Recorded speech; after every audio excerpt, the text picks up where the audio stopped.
A hush swept through the Hale estate the moment the doors opened. People turned their heads, expecting another guest in silk or diamonds. Instead, they saw Ava, calm and steady, walking in with a child on each side. Her twins held her hands with quiet trust, their steps even and sure. At the front of the room, Margaret stood under bright lights with Lily in her arms. She held the baby high, smiling at the guests, proud and certain that the night belonged to her. She spoke about legacy and honor. She called Lily her first grandchild. But the room shifted the second Ava entered. Adrian froze. His breath caught. He stared at the twins the way a man recognizes truth in an instant. Their eyes matched his. Their quiet strength matched hers. The chatter faded. People stepped back without being told. Every camera lowered. Every voice dropped. Ava moved forward with slow, steady steps. No anger, no rush, only purpose.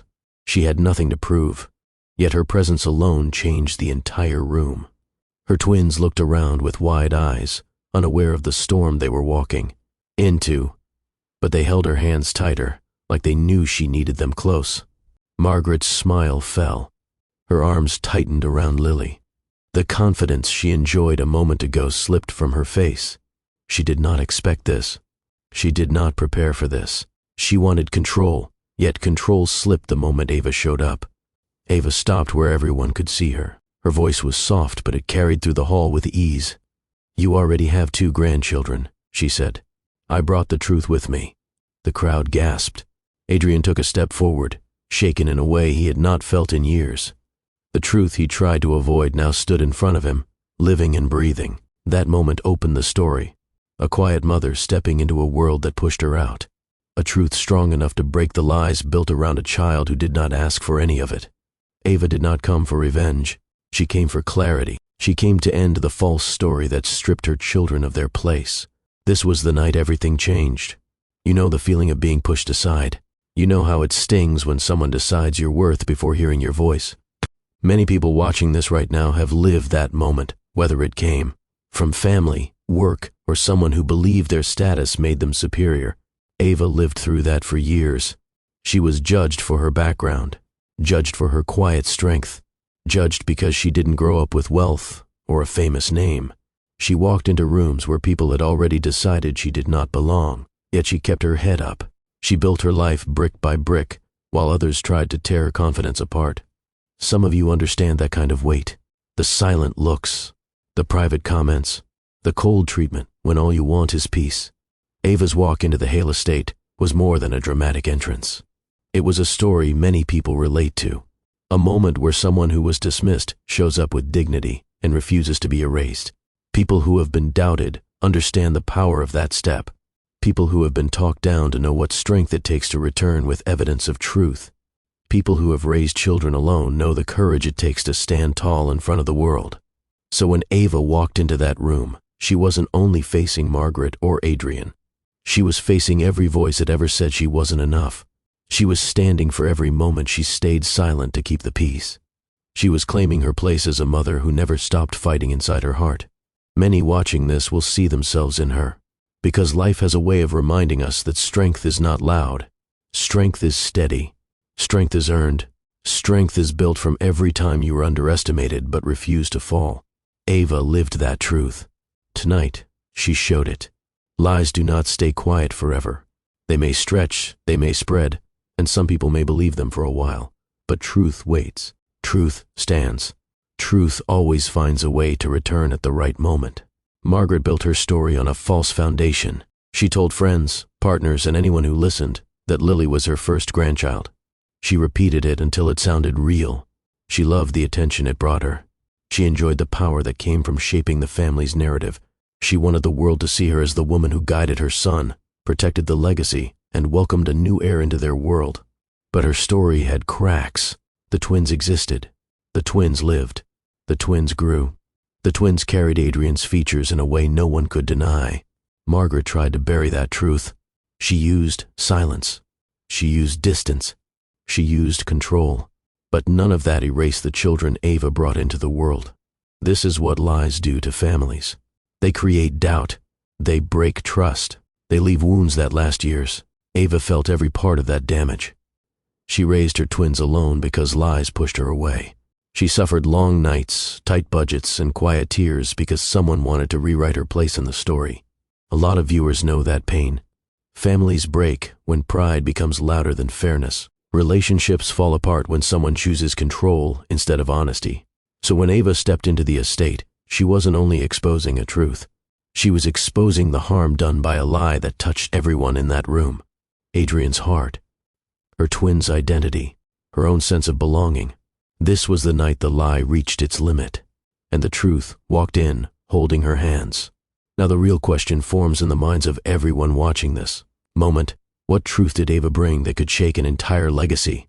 She did not come with anger. She did not come with threats. She did not come to argue with anyone in that room. She came with proof that changes everything. 2 children, 2 lives, 2 pieces of Adrian that no one could ignore any longer. The storm inside the Hale family began the second those twins stepped forward, not because they were loud, but because their presence exposed everything people tried to hide. So here is the question for you, the viewer. What happens when the truth someone tried to bury finally stands in front of them? What happens when dignity walks back into the room stronger than it left? What happens when a mother returns not for revenge, but for fairness? The answer unfolds through this story. Ava's return will force conversations that were avoided. It will make Adrian face his choices. It will strip Margaret of the story she held onto. It will challenge every person in that room to rethink what loyalty and justice truly mean. Stay with this story and watch how one quiet moment changes a home built on pride. There is more beneath this entrance, more history, more emotions, more truth waiting to surface. And by the end, you will understand why Ava stepped forward with her twins on that night, and how her strength sets the tone for everything that follows. Welcome to the channel, dear listeners. If you are new here, thank you for joining. If you are returning, thank you for coming back to hear another story filled with emotion, strength, and life lessons. Before we move deeper into Ava's journey, please take a moment to like this video, share your thoughts in the comments, and subscribe to the channel Mr. Austin's Love Stories. Your engagement helps these stories reach more people who need a message of hope, courage, and justice. Tonight's story touches on themes many families understand. It speaks about pride, silence, and the quiet heartbreak that comes when someone is pushed aside. It also shines a light on the strength of a mother who held herself together through nights no one saw, through worries she never spoke about, and through choices she made with only her children in mind. Ava did not walk into the Hale estate to prove anything to the world. She walked in because she had carried the truth alone for too long. She walked in because her twins deserved to be seen. She walked in because her heart had healed enough to face a place that once brought her pain. There is a calmness in her now, a steadiness shaped by hardship, a quiet confidence that comes from rebuilding your life piece by piece without asking anyone for credit. You will soon see how she reached this point. The woman standing before Adrian and Margaret today is stronger than the woman who left that home years ago. She carries her growth in the way she steps, the way she speaks, and the way she shields her children from the noise around them. This introduction is only the beginning. The deeper story will show how love, pressure, judgment, and truth shaped a journey that tested every part of her heart. Stay with me. This is where everything starts to unfold. Ava grew up in a home where comfort didn't come from luxury. It came from order, care, and steady routines that shaped her into a woman who stayed grounded no matter where life placed her. Her mother worked long shifts as a nurse, returning each day with tired feet but clear eyes. She taught Ava the value of responsibility early. The house ran on rhythm. Meals were planned, chores were shared, and savings were a quiet priority. Nothing was wasted, and nothing was taken for granted. Their neighborhood wasn't wealthy, but it was warm. People greeted each other during early walks. Children played outside without expensive toys. Ava learned to appreciate small joys like borrowing books from the local library, or helping her mother fold laundry while they talked about the future. That structure gave her balance. It taught her that consistency builds confidence. Discipline showed up in everything she did. She did her homework before relaxing. She learned how to budget her allowance. She made decisions thoughtfully instead of rushing. As she grew older, these habits became patterns that shaped her adult life. She relied on herself, not because she rejected help, but because she understood the importance of standing strong on her own. Independence became her shield. She watched her mother solve problems without waiting for someone else to step in. That example taught Ava to handle challenges with calm focus. She never expected life to hand her anything. She worked for her achievements, step by step, building a foundation stronger than money or status. This childhood shaped her identity. It taught her to think clearly, choose peace, and protect her heart. It shaped a quiet strength people would later mistake for softness. But her strength wasn't loud. It was steady, built from years of watching her mother hold their world together with grace. These early years explain why Ava never chased wealth. She didn't grow up wanting indulgence. She grew up wanting stability, kindness, and a life with meaning. Those values stayed with her, even when she married into a world far louder than the one she came from. They formed the calm core that helped her survive everything that came next. Ava learned early that work kept the mind focused and the heart protected. She watched her mother depend on long hours and steady discipline to cope with life's pressures. When emotions grew heavy, her mother cleaned, organized, or wrote notes to stay on track. Work became comfort, a way to stay steady when life turned unpredictable. Ava carried that belief into adulthood. Whenever she felt uncertain, she turned to tasks she could complete with clear steps and visible results. She found comfort in structure. Projects made sense. Effort produced outcomes. There was no confusion or manipulation in honest work. It asked only for dedication, and it gave peace in return. Because of this mindset, Ava approached relationships with caution. She didn't rush. She didn't cling. She protected her inner world with quiet boundaries built from years of watching people rely on themselves when life grew difficult. Her heart stayed guarded, not out of fear, but out of respect for her own peace. She believed that when emotions became overwhelming, it was better to find direction in action rather than getting lost in worry. She took on responsibilities. She organized her day. She poured her energy into goals she could reach through consistency. This belief shaped how she loved. She didn't depend on someone else to complete her. She didn't expect others to solve her problems. She wanted partnership, not rescue. She wanted love to be equal, steady, and built from choices rather than desperation. Years later, when her marriage faced pressure, this mindset kept her steady. When she became a single mother, this belief helped her survive long nights with her newborn twins. She worked through exhaustion. She worked through heartbreak. She worked through fear, not to escape feeling, but to stay functional when feelings threatened to break her. Work didn't replace her emotions. It helped her manage them. It gave her strength, helped her support her children, and helped her rebuild after losing her place in the Hale family. This belief followed her into every chapter of her life. It became part of her identity, shaping the way she stood in rooms filled with wealth, judgment, and expectations. She held her dignity not through pride, but through work that proved she could survive without leaning on anyone who doubted her worth. Ava stepped into adulthood with determination shaped by years of discipline. She didn't wait for opportunity to find her. She chased learning, mentors, and growth with purpose.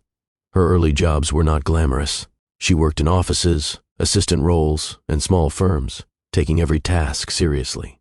She learned how to communicate well, manage projects, and handle pressure without losing composure. She never cut corners. She never looked for shortcuts. She built her career the honest way, with patience and proof of effort. Whenever she made a mistake, she corrected it. Whenever she didn't know something, she studied until she understood it fully. Her reputation grew through consistency, not connections. People noticed her. Supervisors trusted her. Colleagues respected her. She became the person others went to when they needed clarity or structure. She earned each promotion at a steady pace, rising through dedication rather than privilege. Her biggest breakthrough came when she created a portfolio that highlighted her ability to solve problems with clean logic. Every piece reflected sharp thinking and a clear work ethic. That portfolio became her strongest asset, and it was the same portfolio Adrian saw when they first crossed paths. Ava carried herself with calm confidence during presentations. She didn't try to impress anyone with loud statements. She let her work speak. She stood firm in rooms filled with people who came from wealth, and she didn't shrink because she knew the value of what she had built. This strength helped her enter spaces she never thought she would reach. It also protected her when judgment followed her. She didn't rely on charm or status. She relied on skill. She knew that even if people underestimated her background, they couldn't deny her ability. Later, when life forced her to start over, this foundation saved her. She had skills to fall back on, not the memory of someone else's kindness. She had a work history built from her own choices. Her career stood as proof that she survived through effort, not luck. This commitment to building herself without shortcuts became a key part of her dignity. It shaped how she raised her twins and how she walked back into the Hale estate years later, with her head held high. As Ava stepped deeper into adulthood, she carried a mix of fears and hopes that shaped her choices. Her first fear was instability. Growing up watching her mother stretch every dollar with careful planning made her determined to create a life where her children would never feel uncertain. She saved early, budgeted carefully, and never allowed herself to depend fully on anyone, no matter how much she loved them. She also feared disappointment in relationships. She knew love could be deep, but she also knew people changed. She worried about giving too much of herself to the wrong person. That fear didn't make her cold, but it made her cautious. She valued sincerity over charm. She valued consistency over sweet words. She wanted a partner who stood with her, not someone who admired her only in easy moments. But her fears did not overshadow her hopes. Ava dreamed of a stable home filled with peace, not pressure. She imagined raising children who grew up confident and kind. She hoped for a love that was quiet, steady, and built on trust. She wanted a life where her partner saw her as equal, not as someone to fix or shape into something else. She wanted success, but not the type tied to status. She wanted meaningful work, fair pay, and the chance to make decisions without someone dismissing her background. Her dreams were clear and rooted in reality. She did not wish for extravagance. She wished for balance. When she met Adrian, many of these hopes began to feel reachable. He met her strength with calm appreciation. He listened. He valued her work. He didn't try to change her. For the first time, Ava allowed herself to believe her dreams could happen. But adulthood also taught her that dreams and fears coexist. Life tested both. When her marriage later fell under pressure, those early fears resurfaced, reminding her how fragile stability can be. Yet those same hopes helped her push forward after separation, reminding her that life could still offer peace even after heartbreak. These early fears and hopes shaped her resilience. They shaped her motherhood. They shaped her return to the Hale estate. They turned her into the woman who faced judgment with calm confidence instead of anger. Ava's present strength did not appear suddenly. It grew from years of living with discipline, building her career, and learning how to handle life's pressure with steady grace. Her dignity today is the result of every lesson she learned along the way. She carries herself with calm control because she knows the value of silence. Growing up in a modest home taught her that loud reactions rarely solve issues. Patience, clarity, and steady decisions build better outcomes. These habits stayed with her through marriage, motherhood, and separation. She holds her head high because she knows what she survived. She walked through judgment from people who thought her background made her unworthy. She lived through the stress of a difficult pregnancy. She raised twins alone when the world expected her to fall apart. Each of those moments strengthened her. She treats people with respect because she understands what it feels like to be dismissed. She does not seek revenge. She seeks fairness. She does not embarrass others, even those who hurt her. She chooses her words with care, understanding that dignity is not about winning an argument. It is about standing firm without losing yourself. This is why, when she walked into the Hale estate, her presence carried weight. Not because she came from wealth, not because she wanted attention, but because she stood there as someone who had rebuilt herself without bitterness. Her dignity came from surviving everything she never expected to endure. It came from raising children in silence when others spread false stories. It came from choosing peace over conflict. When she left her marriage, it came from the maturity to return only when she knew the truth needed to be seen. Ava walks with calm strength today because she earned every part of it. She became a woman who does not chase approval. She became a mother who protects her children with quiet resolve. She became someone who no longer fears judgment because she understands her worth deeply. This dignity will guide her through the story ahead. It will shape the choices she makes. It will set the tone for every conversation that follows the night she brought her twins into the Hale estate. Adrian grew up surrounded by noise, influence, and expectations, yet his nature formed in the opposite direction. People expected a man raised in wealth to be loud, demanding, or entitled, but Adrian never fit that mold. His personality leaned toward quiet reflection. He processed thoughts before speaking. He observed more than he reacted. In rooms where others tried to dominate with words, he made his presence known through controlled silence. This quiet nature often surprised people who first met him. They expected sharp edges or arrogance, but instead found a man who listened closely. He paid attention to tone, posture, and intention. He noticed small details others ignored. He valued clarity and reason more than dramatics. He believed that strength did not require volume, only certainty. He preferred predictable routines. His mornings started early with exercise, quiet planning, and review of his tasks for the day. He enjoyed structure because it allowed him to control what he could and block out unnecessary distractions. This made him dependable in work settings. His team relied on him for stability. He never promised what he couldn't deliver. He never rushed decisions. His calmness often settled people in tense meetings. But his quiet personality also created distance. People misunderstood him. They labeled him aloof, detached, or secretive, when in truth he simply valued peace over noise.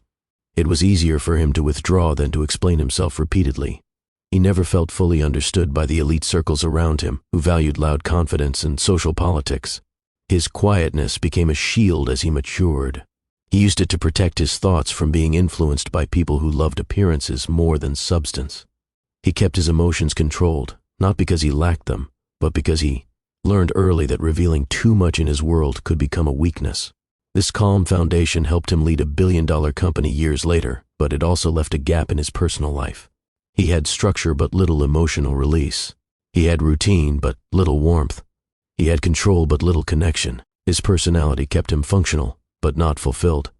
This calm, reserved man was the one Ava would later meet, and the contrast between their strengths would create a shift neither of them expected. Adrian's leadership style came from years of watching powerful men lose direction because of ego. He wanted to build a company that ran on clarity, not chaos. His presence in the boardroom reflected that belief. He never raised his voice during disagreements. He never shamed his employees for mistakes. He guided with plans, not pressure. People followed him because they trusted him, not because they feared him. He made decisions based on long-term impact. He believed in steady growth, smart investments, and ethical choices. While other CEOs chased shortcuts for quick wins, Adrian believed shortcuts eventually cost more. His ambition was clean. He wanted to build, not destroy. He wanted his team to grow, not burn out. He wanted his work to mean something beyond numbers. His meetings had a calm energy. He opened discussions by asking for clear updates. He encouraged honest feedback. He disliked drama or emotional outbursts. He focused on solutions. His productivity came from consistency, not pressure. This made him dependable, and people felt secure under his leadership. He planned his goals with precision. Each year was mapped with milestones. Each project followed logical steps. He studied market trends, technology shifts, and financial patterns with focus. His vision was sharp, but his approach was slow and calculated. He built partnerships only with people he trusted, and he avoided deals that felt impulsive or unclear. His calm presence affected everyone around him. Employees often said they felt more stable when he walked into the room. Investors trusted him because he never reacted out of panic. He kept his emotions measured in every situation. But this leadership style came with a cost. He carried the weight of the company on his shoulders without sharing the pressure. His controlled exterior rarely cracked, leaving people unsure of how he felt about anything outside work. He didn't know how to release stress. He didn't know how to express vulnerability. This version of Adrian existed long before Ava entered his life. He was a man built from discipline, strategy, and focus, but missing the emotional balance that makes life feel complete. He created a world that functioned smoothly, but not one that fed his heart. That gap became the opening that allowed Ava's presence to shift him in ways he never expected. Adrian was raised in a world where wealth was not simply a privilege, but a set of rules. His childhood home felt more like an institution than a place of comfort. Every hour had expectations. Every decision had consequences. Every relationship had conditions. These silent rules shaped much of who he became. From a young age, he learned how to sit, speak, and behave with restraint. He learned which fork to use at formal dinners, how to maintain polite conversation, and how to carry himself at social events filled with people who valued status above honesty. His life was structured by tutors, schedules, and advisors. Playfulness had little room. Emotion had even less. He grew up knowing that mistakes were not allowed. Any slip could reflect poorly on the family name. His achievements were celebrated, but his struggles were quietly dismissed. If he succeeded, it was expected. If he failed, it was unacceptable. This environment pushed him to chase perfection at all times. He learned how to read people early. He could sense hidden motives. He could tell when someone approached him for personal gain. He knew how to maintain polite distance. These habits made him effective in business later, but left him unsure of how to form genuine emotional bonds. The pressure to uphold the family legacy came mostly from Margaret. She reminded him constantly of the reputation he had to maintain. She taught him to keep private matters hidden and to never show weakness in public. She pushed him to form alliances that benefited the family image. Growing up under these silent rules left Adrian with two identities: the polished figure he showed the world and the quiet, uncertain man beneath the surface. He never learned how to express emotion freely. He never learned how to admit fear or sadness without feeling judged. This upbringing gave him discipline and ambition, but it also made him rigid. He lived by expectations he never chose, and he followed rules that were never explained, only enforced. These silent rules shaped the man Ava would eventually meet, a man strong on the outside, but unsure of how to let someone into the parts of his life that were never nurtured. The emotional distance between Adrian and Margaret grew gradually, shaped by years of pressure and expectation. Margaret believed she was guiding him toward success, but her guidance felt more like control. She set standards he couldn't question and decisions he couldn't change. She cared deeply about image, status, and alliances, and she molded her son according to those values. But she rarely asked how he felt. She rarely offered warmth. She offered direction instead of comfort, correction instead of listening. Adrian learned quickly that emotional needs were treated as distractions. As a result, he kept his thoughts to himself. He stopped sharing concerns. He stopped expressing confusion. He presented himself the way she expected: polished, prepared, and silent. Their conversations lacked depth. They talked about business, reputation, and decisions he needed to make. They rarely talked about joy, sadness, or dreams. Margaret didn't intend to create distance, but her strict focus on legacy created a wall neither of them acknowledged openly. Adrian respected her, but he did not feel understood by her. He knew she believed her approach shaped him into a strong leader, yet he also knew something essential was missing. He wanted connection, not instruction. He wanted understanding, not pressure. He wanted a parent who saw him as a person, not a potential failure or success story. This emotional gap followed him into adulthood. It influenced his quiet nature and his guarded heart. He didn't know how to show vulnerability because he grew up in a home where vulnerability earned disapproval. He didn't know how to argue fairly because childhood disagreements ended with correction, not conversation. This gap explains why he later struggled to balance Margaret's influence with Ava's needs. He did not possess the emotional tools to challenge the woman who shaped him. He had control in work, but not in personal choices. He had confidence in strategy, but not in emotional expression. This distance left him unprepared for the pressure that came when his marriage faced its first major test. The emotional gap between him and Margaret would become one of the silent forces that contributed to the collapse of his relationship with Ava. Ava entered Adrian's life during a time when routine had numbed him. He lived with structure, success, and pressure, but little connection. When he first saw her present at the seminar, something in her presence drew him in. She spoke with clarity, not performance. She carried confidence without arrogance. She worked hard without needing recognition. Her strength was quiet, but warm, a balance he had never experienced. Ava didn't treat him like a billionaire or a man shaped by power. She treated him like a human being with thoughts worth hearing. For the first time, someone listened to him not because of his status, but because she valued genuine conversation.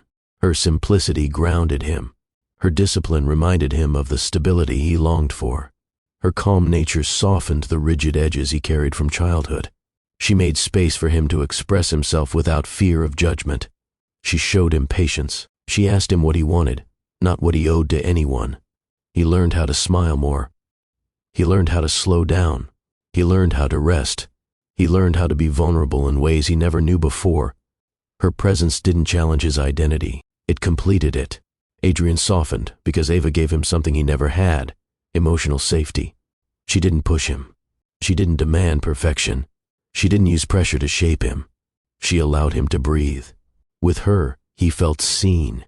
He felt understood. He felt human, not sculpted by legacy. This shift was the foundation of their early love. It was the reason he held her so closely during the beginning of their marriage. It was the reason her absence later cut so deeply. And it remains the reason he froze the night she walked into the estate with their twins. A part of him remembered the man he became when she was in his life. The seminar where their paths crossed wasn't glamorous. It was a professional gathering filled with people who wanted to learn something new or impress the right audience. The room buzzed with polite conversations, the clink of glasses, and the hum of projectors running slide after slide. Nothing about the setting predicted the beginning of something life-changing. Ava attended with a clear goal: present her work, gain visibility, and network enough to open new doors. She prepared for weeks. Her presentation was sharp, organized, and filled with insights that reflected her skill and hard work. She walked onto the stage with calm confidence, not to prove herself to others, but because she believed in the value of what she had built. Adrian attended for a different reason. He rarely came to seminars like this, but something in the agenda caught his attention. He wanted fresh perspectives, not recycled ideas he often heard in elite circles. He arrived quietly, choosing a seat toward the back where he could observe without distraction. When Ava began speaking, the room shifted. People turned their heads, eyes focused. She explained complex ideas with simple clarity. She moved through her presentation with ease, guiding the audience through concepts that many struggled to articulate. Her voice was steady. Her thoughts were structured. There was a balance in her delivery that held attention without effort. Adrian watched her with growing interest. She didn't use charm or theatrics to win the room. She relied on knowledge. Her confidence wasn't loud. It was earned. Each point she made held weight, and the audience felt it. The seminar ended with applause, but for Adrian, it ended with something deeper: curiosity. He didn't see her as another professional speaker. He saw her as someone who carried substance in every word she spoke. Someone who didn't hide behind titles or influence. Someone who stood firmly on her own skill. This seminar became the turning point neither of them expected. A simple event meant for learning turned into the moment where two very different worlds quietly moved toward each other. Adrian's first impression of Ava stayed with him long after the seminar ended. At first, he noticed her posture, straight, steady, and confident without appearing stiff. She didn't shrink under the eyes of the audience, nor did she push herself forward with force. She existed in her space with natural balance. Then he noticed her focus. She wasn't distracted by people whispering or scanning their phones. She poured her full attention into her presentation. She spoke with intention, not performance. Her tone carried assurance, the kind that comes from someone who prepared well and trusted their own mind. What struck him most was the way she made complex ideas feel simple. She broke them into clean steps that even people outside her field understood. Many speakers in his world used complicated language to sound impressive. Ava didn't. She spoke to inform, not to show off. Her authenticity caught him off guard. In his world, people wore personas and masks depending on who they stood beside. Ava felt refreshing because she didn't adjust herself to impress anyone. She was the same from start to finish. He studied her reactions as the audience responded. When someone raised a thoughtful question, she acknowledged it with interest. When someone challenged her point, she addressed it calmly, without defensiveness. Her professionalism was steady, but her warmth lingered beneath it, showing she listened as much as she spoke. The moment she stepped off the stage, something shifted inside him. He wanted to talk to her, not out of attraction, but out of respect. He wanted to know how someone with such strength built herself. He wanted to understand the mind behind the clarity. For a man who kept emotional distance from most people, this kind of interest was rare. But Ava drew him in from the start, not because she fit into his world, but because she stood apart from it. Adrian waited until the event began to wind down before approaching her. Ava stood near a table reviewing her notes, unaware of how many eyes admired her presentation. She was adjusting her documents when Adrian stepped forward. "Your presentation was the most thoughtful one today," he said in a steady tone. Ava looked up, surprised by the sincerity in his voice. She recognized him from the back row, though she hadn't expected him to approach. "Thank you," she replied. "I hoped it would be useful." "It was more than useful," he said. It was clear. That word mattered to her. Clear, not impressive, not groundbreaking, clear. It showed he understood the heart of her work. They began talking softly. No forced laughter, no pressure to impress each other. Their exchange flowed naturally. She spoke about her desire to create work that simplifies problems. He shared how often he struggled to find honest, straightforward thinkers in his industry. Their perspectives aligned in ways neither expected. Ava noticed his calm presence. He wasn't trying to dominate the conversation or highlight his status. He listened with genuine interest. His questions were thoughtful, not intrusive. She found herself opening up more than she usually did with strangers. He learned her name only after a few minutes into the conversation. She learned his after noticing the subtle recognition people showed when they walked by him. She realized he held influence, but he never wielded it in the conversation. He behaved like a man who wanted connection, not attention. Their first talk ended with a promise to meet again.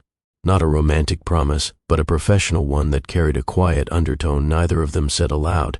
They both walked away from that moment with a subtle pull in their chest, the sense that this person would matter in their life. Their next meetings were planned, but each one carried a growing warmth. At first, they met to discuss work. They exchanged ideas, reviewed strategies, and explored ways their strengths could complement each other. These early meetings were short, polite, and filled with professional focus. But something shifted each time they talked. Their discussions lasted longer than planned. Their questions moved beyond work into personal goals, daily routines, and small habits that shaped their lives. Ava began noticing his subtle humor. Adrian began noticing her calm charm. The first dinner felt natural. They didn't dress up for it. They chose a quiet restaurant where they could talk without interruptions. The conversation flowed without effort. They learned about each other's childhoods, fears, and hopes. Ava shared stories about her mother's discipline. Adrian shared how he struggled with expectations. The more they talked, the more they understood each other. Their dinners soon became a regular part of their week. They cooked together sometimes, experimenting with simple meals that made them laugh when they failed. They took walks after work, enjoying silence without discomfort. Adrian felt safe with her. Ava felt valued with him. Weekends came next. They spent time exploring small places, bookstores, farmers markets, quiet parks. They didn't need extravagant dates.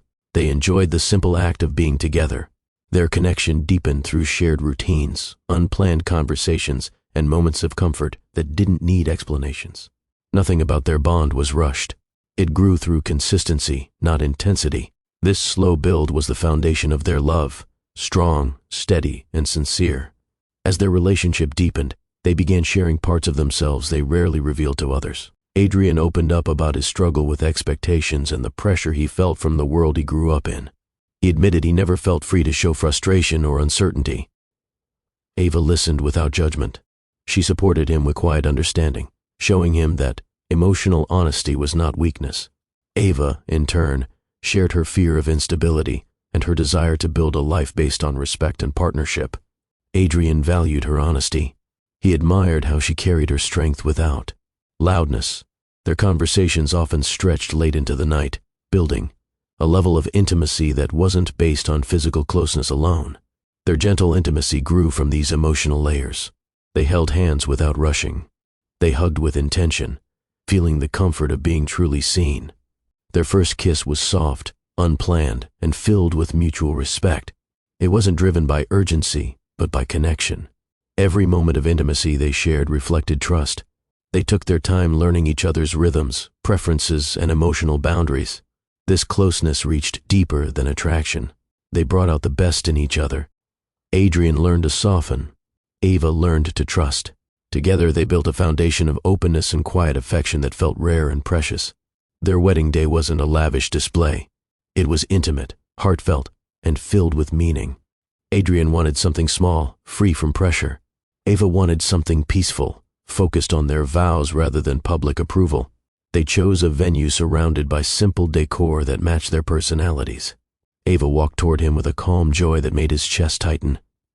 Adrian watched her steps, realizing he had never felt so sure of anything in his life. Their vows were straightforward, not overdone. They promised respect, communication, and partnership. They promised to build a home based on choice, not obligation. Guests noticed the tenderness in the way Adrian held her hands. They noticed the soft glances he gave her between sentences. They noticed the quiet steadiness in the way she looked at him, without fear or doubt. Their bond felt real because it grew from authenticity, not status or pressure. After the ceremony, they shared a slow, gentle moment alone. They talked about their goals, laughed softly, and held each other with the warmth of two people who knew they belonged together. Their wedding marked not just a union, but a beginning shaped by honesty and mutual respect. The early years of their marriage carried a quiet harmony that both of them cherished. They settled into routines that balanced their personalities. Adrian brought structure and predictability. Ava brought warmth and calm. Their home became a place of peace, something Adrian had never experienced before. They shared responsibilities without measuring who did more. If one cooked, the other cleaned. If one had a long workday, the other stepped in to support. They didn't keep score. They worked together. Their partnership felt equal in every way. They spent evenings talking on the couch, sharing stories about their day. Weekends were filled with simple pleasures, reading side by side, taking long walks, or planning small trips.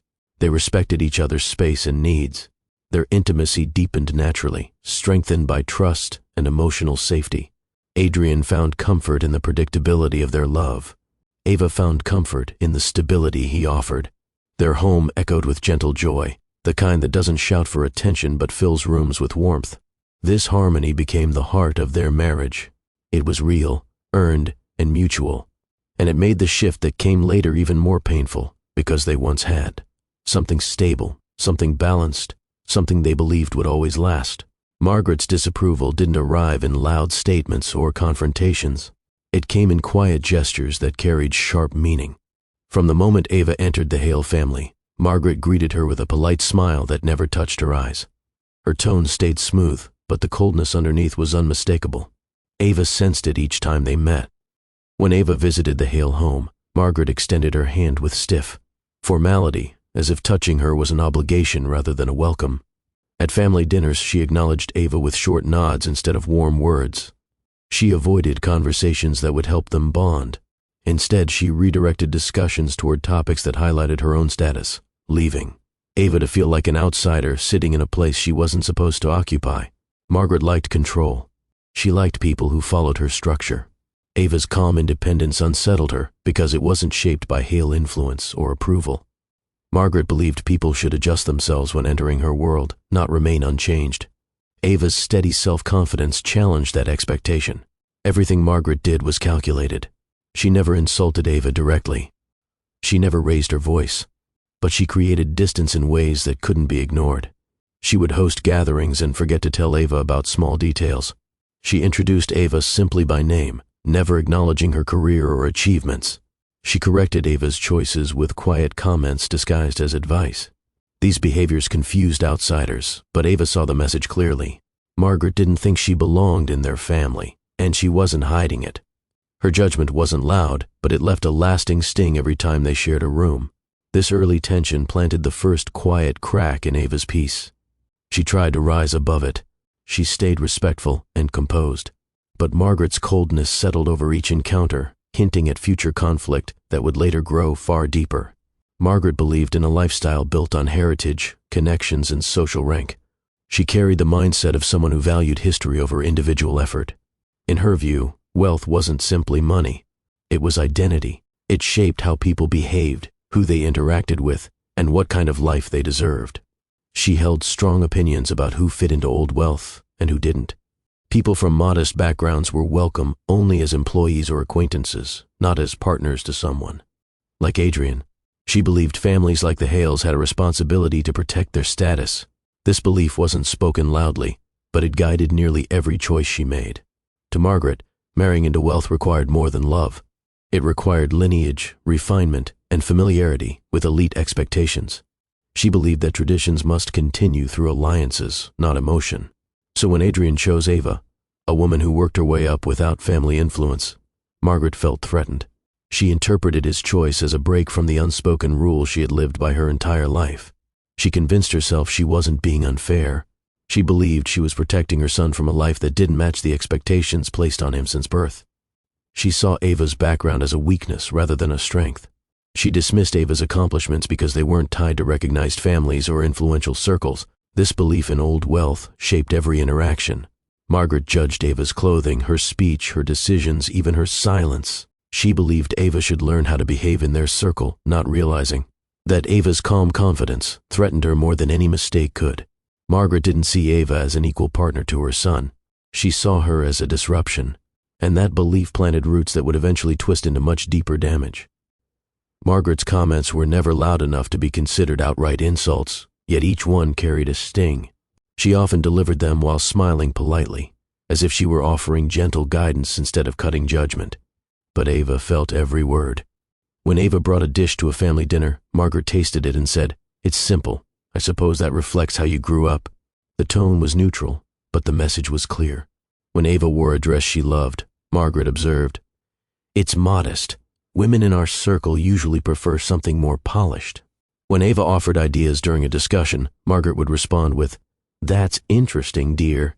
People from your background have a different way of seeing things." These remarks were designed to appear harmless to anyone listening casually. They weren't enough to start conflict, but enough to unsettle Ava each time. Margaret knew exactly how far to go. She never pushed past the line of respectability, but she pushed just enough to remind Ava she wasn't embraced. Ava tried to ignore the comments at first. She told herself Margaret was adjusting to change, or that she might soften with time, but each remark added to a quiet ache inside her. She felt herself shrinking during gatherings, choosing silence over participation to avoid becoming a target for another slight comment. Margaret never criticized Adrian in the same manner. Her voice softened when speaking to him. She praised his choices, except for the one choice that involved Ava. Each subtle remark chipped away at Ava's confidence, not in herself but in her place within the Hale family. These moments accumulated over time. They didn't cause a dramatic shift, but they created emotional wear. Ava began to feel alone in a house full of people. She held her dignity outwardly, but inside she wrestled with frustration and confusion. These small, polished remarks became the seeds of the first real crack in her marriage. In the early days, Adrian stood firmly beside Ava when Margaret's behavior became noticeable. He saw the cold greetings. He heard the subtle remarks. Each time Margaret crossed a line, Adrian intervened calmly but clearly. He reminded his mother that Ava deserved respect. He corrected her tone without raising his voice. He made it clear that his wife mattered to him. Ava appreciated his support more than she expressed. It reassured her that she wasn't imagining the tension. Adrian's defense felt like protection in a world she was still learning to navigate. He didn't allow Margaret to dictate how his marriage should function. He remained gentle with Ava, checking on her after gatherings, holding her hand when she grew quiet, and reminding her that she belonged with him. For a while, his defense kept the peace. Margaret grew more careful, hiding her disapproval behind even softer smiles. Adrian believed the situation would improve over time. He trusted that his mother would adjust, even if slowly. But Margaret had a way of shifting blame. She began acting as though she were the one being misunderstood.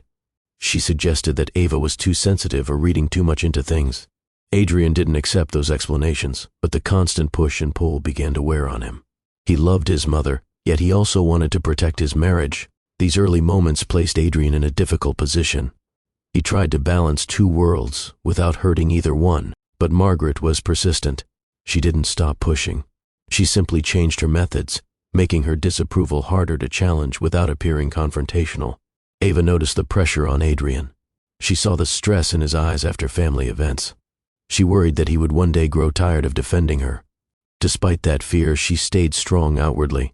She didn't want to add to his burden.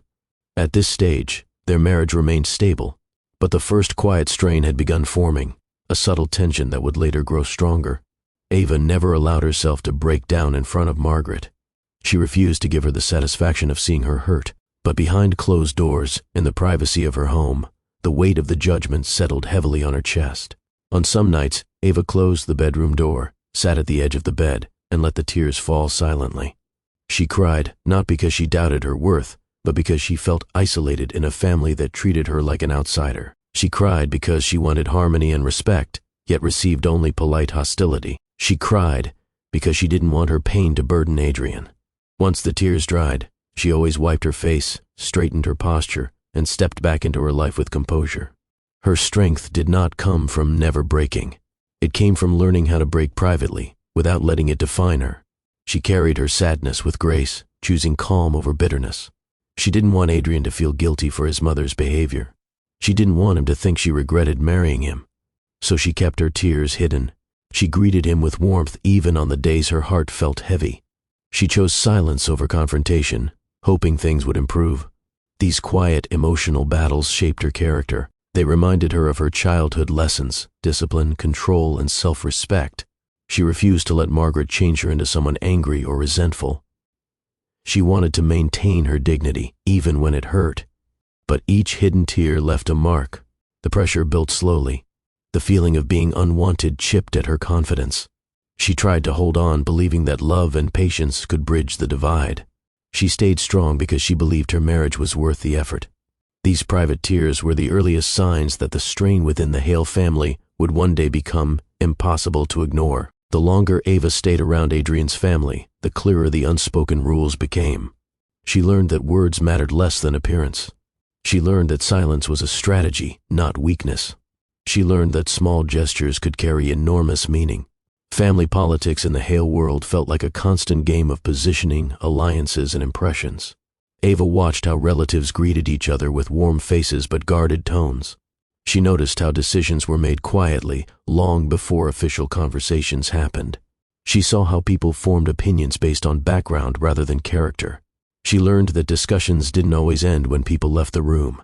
They continued in whispers through hallways and phone calls. In this world, people fought battles without raising their voices. They used influence, connections, and calculated remarks to shift outcomes. Ava didn't enjoy this environment, but she adapted. She observed more, spoke less, and picked up patterns. She learned how to hold her ground respectfully. She learned how to protect her peace without appearing confrontational. But she also realized something deeper. Adrian struggled with these politics too. He knew how to navigate them because he grew up in them, yet he lacked emotional freedom within them. He had mastered the structure but not the heart of it.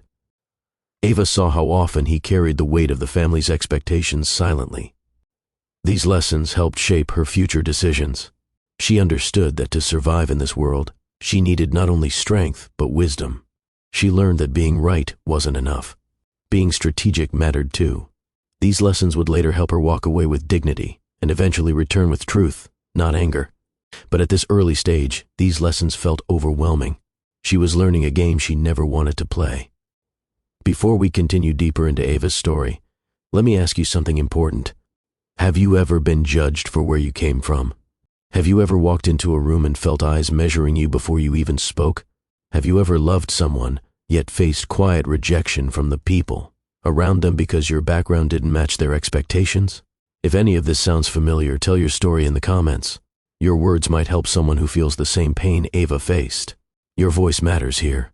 While you're there, please like this video and subscribe to Mr. Austin's Love Stories for more powerful stories about dignity, strength, and justice.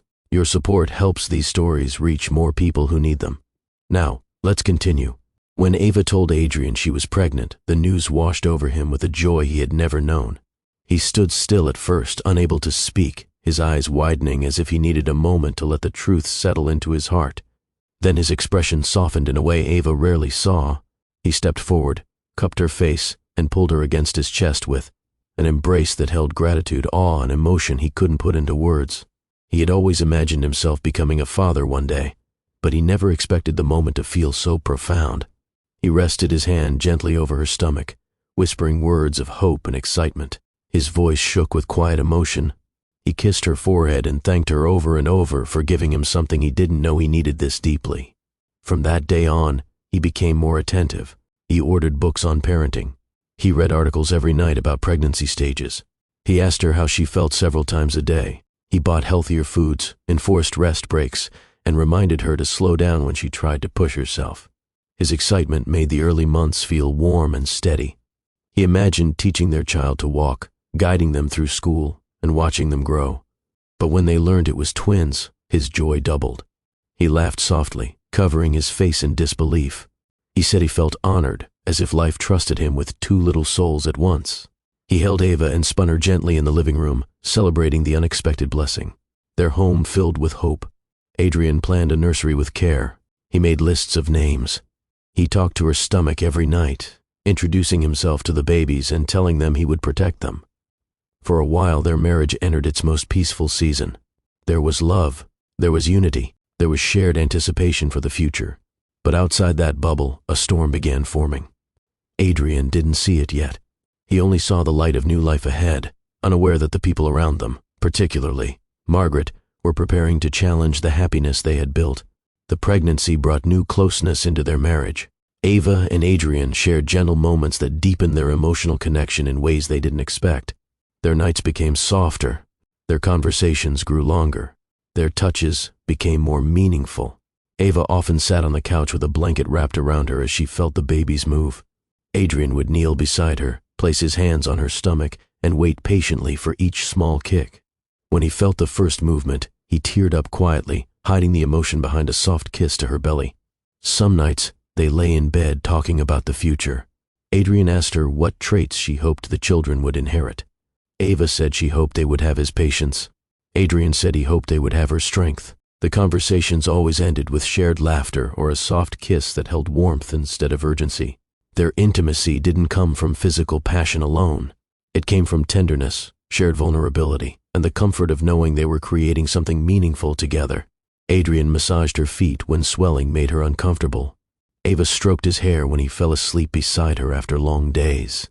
They created a rhythm of support that made each day feel safe. They also planned small rituals. Saturday mornings were dedicated to baby preparation. They browsed baby clothes online, argued playfully over nursery colors, and imagined what the twins' personalities might be like. Adrian always predicted one would be calm like him and the other bold like Ava. Their bond deepened with every passing week. They spoke to the babies, played soft music, and shared stories from their childhoods, wanting their children to enter a world built on love and tenderness. But as the pregnancy progressed, their bubble of intimacy began to weaken. Margaret's quiet presence in the background started to interfere. Her comments grew heavier. Her disapproval became harder to ignore. The love between Ava and Adrian stayed strong, but pressure began to press in from all sides. Still, during these early moments, their connection remained pure and hopeful. A memory Ava would cling to later when everything began to shift. Margaret's disapproval sharpened as Ava's pregnancy became more visible. Instead of softening toward the idea of becoming a grandmother, Margaret grew more rigid. She watched Ava with critical eyes, studying her choices, her habits, and her every movement, as if assessing whether she deserved to raise children born into the Hale name. She started visiting more often, uninvited. Her presence brought tension into the home. She made comments about Ava's posture, her food choices, and even the way she held her stomach. Nothing Ava did satisfied her. "You look tired," she would say, though her tone lacked concern. "You shouldn't lift things in your condition. You need guidance." Pregnancy in this family comes with expectations. Ava heard the message beneath the comments. Margaret believed she was unfit. When the couple announced they were expecting twins, Margaret's face tightened slightly before she forced a smile. "Twins are demanding," she remarked. "Some women struggle to keep up." The implication lingered. Her visits became interrogations disguised as support. She asked Ava about her upbringing, her habits, her plans for balancing work and motherhood. Ava answered politely, though the sadness behind her eyes grew heavier each time. Margaret also pressured Adrian privately. She reminded him of his responsibilities, his image, and the standards expected of their family. She insisted Ava needed supervision, guidance, and structure, as if she were incapable of being a mother without Margaret's oversight.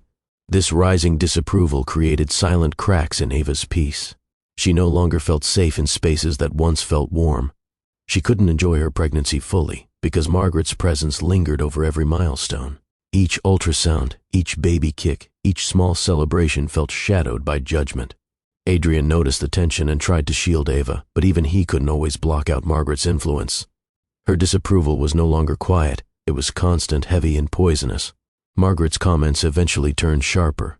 They were still delivered politely, but they carried enough weight to pierce Ava's confidence.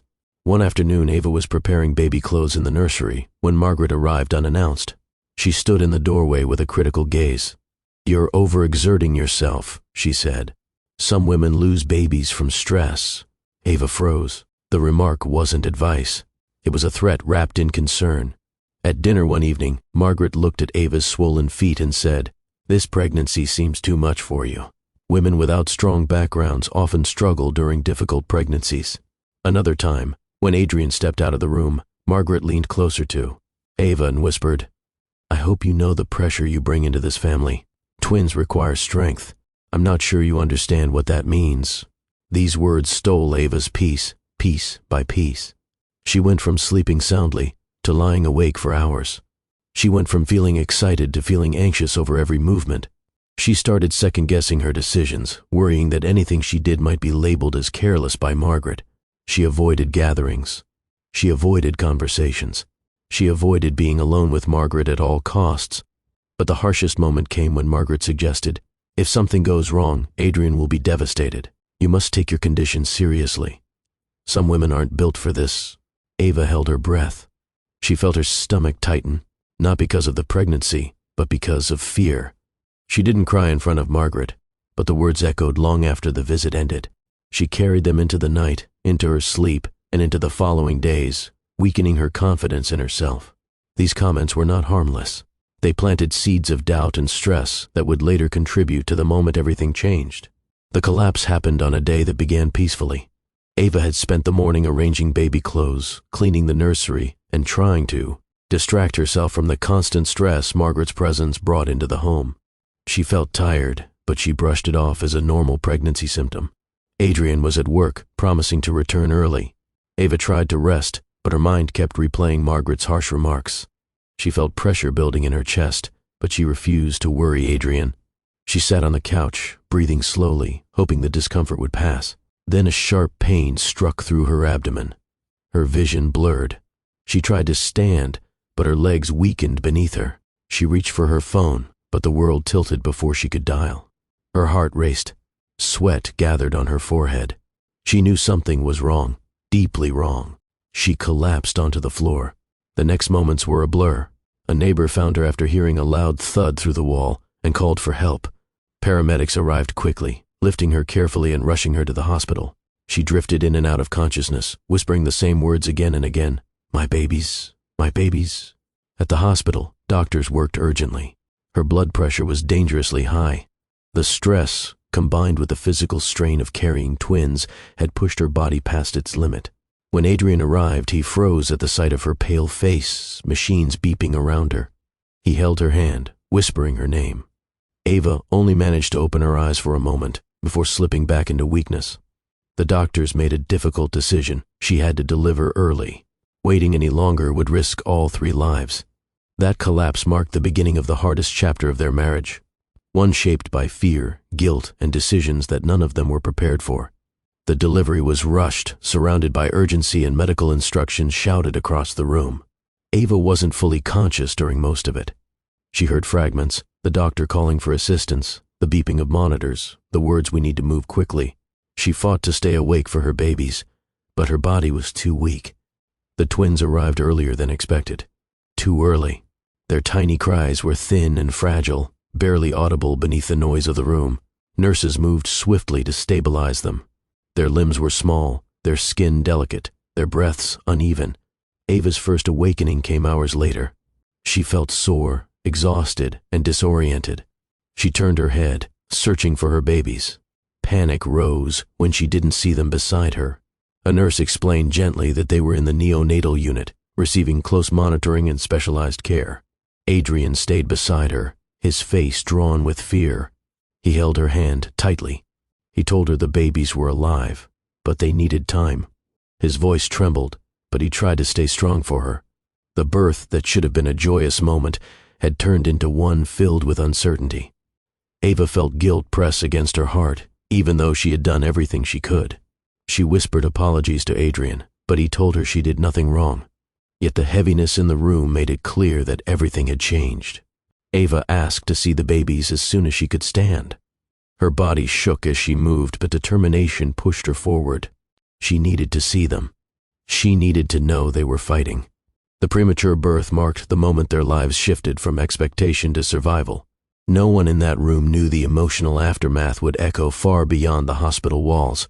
When Ava entered the neonatal unit, her breath caught. 2 incubators stood side by side, glowing softly under dim lights. Inside each lay a tiny baby, wires attached to their bodies, small chests rising and falling with fragile effort. Ava stepped closer, tears gathering instantly. The babies looked impossibly small, smaller than anything she ever imagined. Their eyelids fluttered, their little hands curled into fists no bigger than her fingernail. The sound of the machines monitoring their vitals created a steady rhythm that both comforted and terrified her. A nurse explained their conditions gently. Their lungs were still developing. Their temperatures needed regulation. They required constant monitoring. Ava listened, but her eyes stayed locked on her children, absorbing every tiny detail. She pressed her hand to the glass, wishing she could hold them. They were alive. They were fighting. That was all she needed. Adrian stood beside her, his jaw tense, his eyes watery. He placed a hand on her shoulder. They watched the babies silently, united in fear and love. The sight humbled them. It reminded them of how fragile life could be. It also reminded Ava of the pressure she had carried throughout her pregnancy. Pressure that might have contributed to this early arrival. But she didn't voice her thoughts. She stayed present. The babies needed strength, not guilt. Seeing them fighting for life filled her with a fierce determination.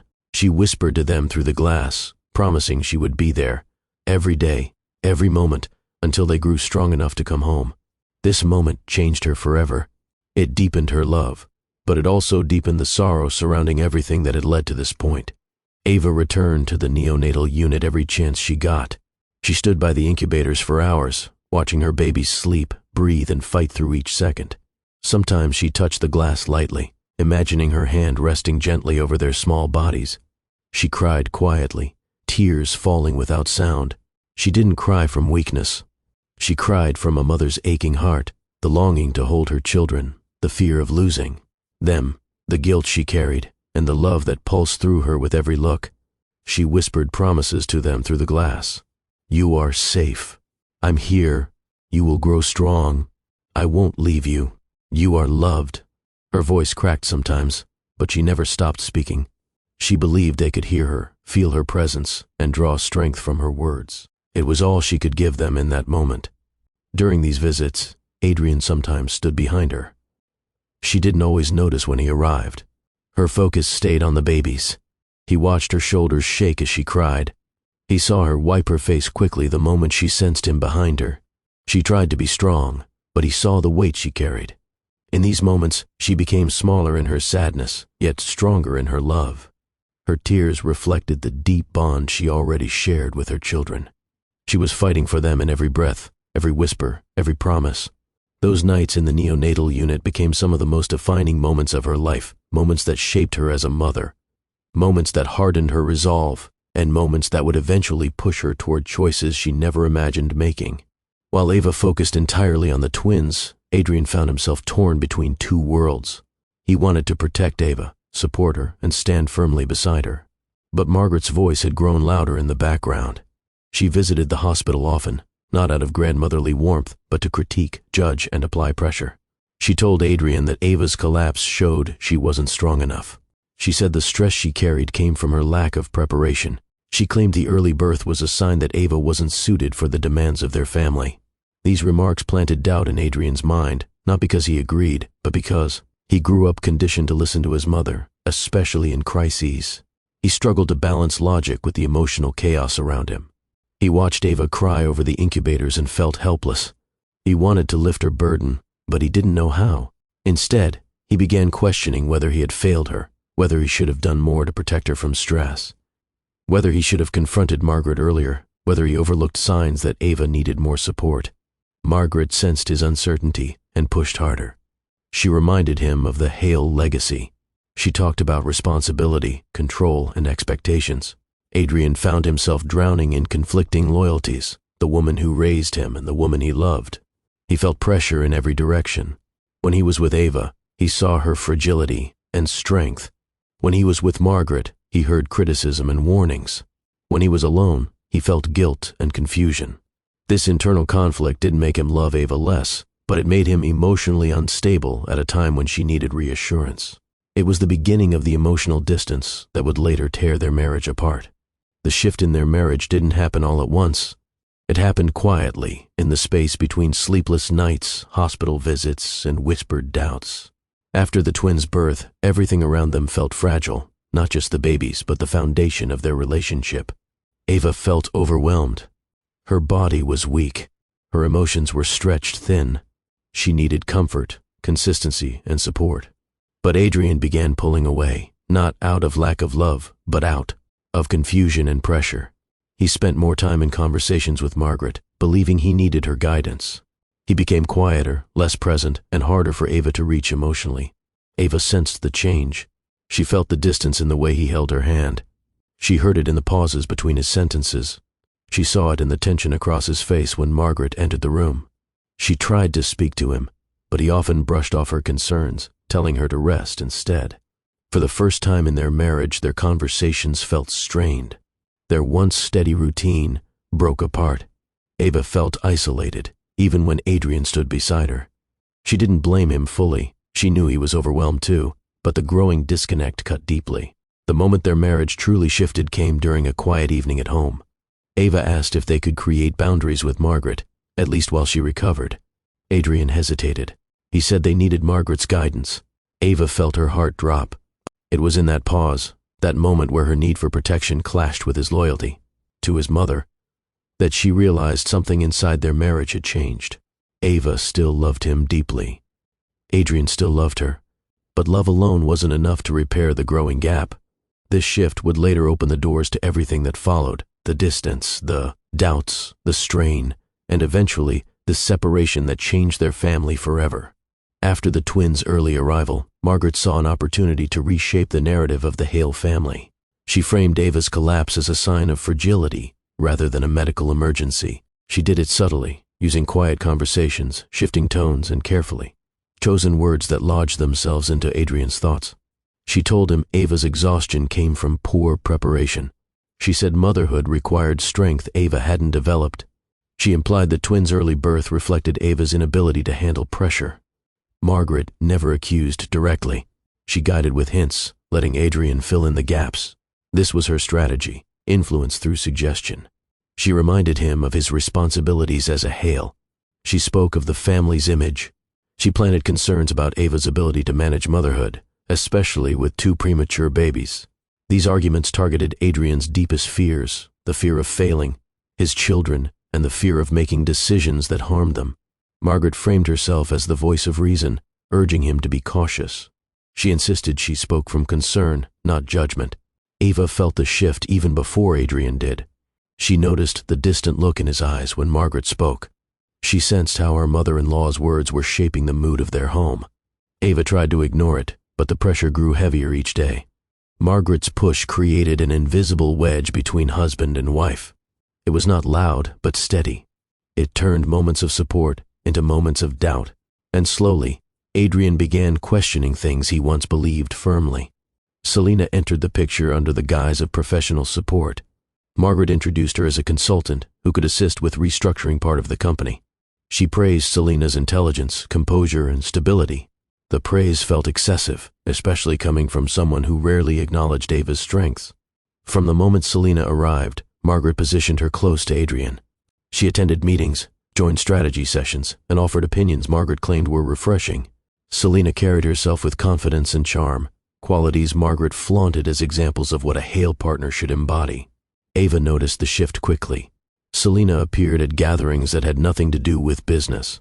She lingered in conversations that had once been private between Ava and Adrian. Margaret encouraged these interactions, always highlighting how well Selena and Adrian worked together.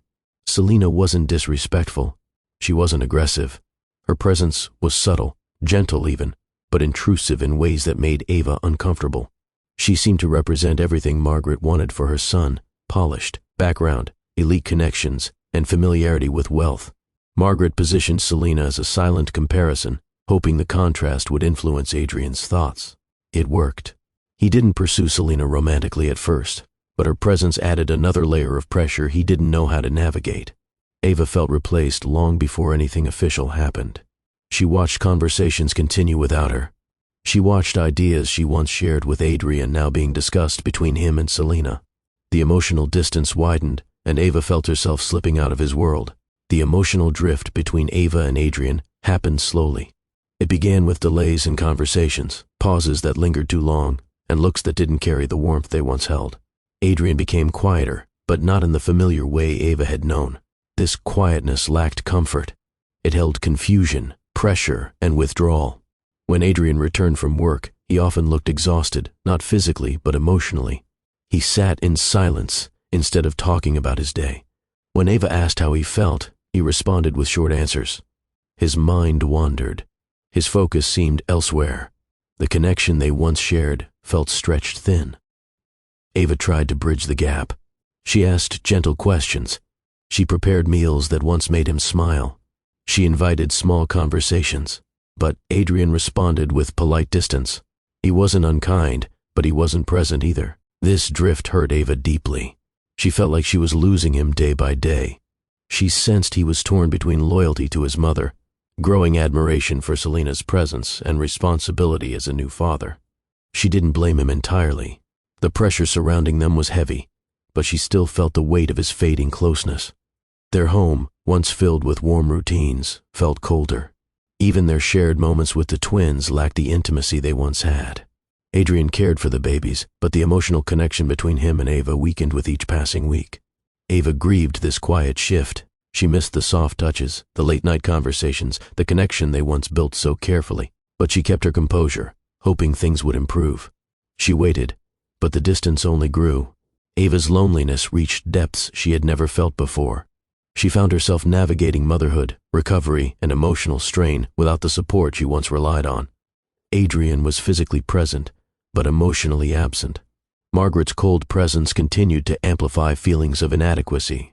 Selena's growing closeness to Adrian cast an unspoken shadow over their home. Ava spent long nights feeding the babies, rocking them to sleep, and soothing their cries alone. She didn't want to disturb Adrian, so she carried the weight quietly. She cared for their fragile newborns with love, but each quiet night reminded her of the distance that had taken root between her and her husband.